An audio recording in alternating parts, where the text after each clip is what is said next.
Hi everyone, this is Neha and I'm back with a new tutorial. So today I will be quickly telling you if you're using Facebook mobile app on Android devices, how you can turn off your dark mode, or maybe if you want to turn off the dark mode, you can do that. So I like to keep it like I don't want to keep dark mode on. I like white more than black when it comes to screens. Of course, black is my favorite color.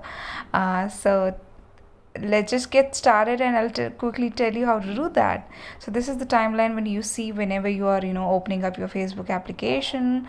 On this three bars, there will be settings and privacy at the end. You just have to click there, and the moment you click there you'll be able to see some more options such as the dark mode and other stuff. So you can see dark mode, you can anytime on or off, so you can quickly do that. So that was a pretty quick video I just wanted to share in case if you are struggling hard with the dark mode on, or you would like to prefer dark mode, then this is how you can do it. Thank you so much guys. Bye bye.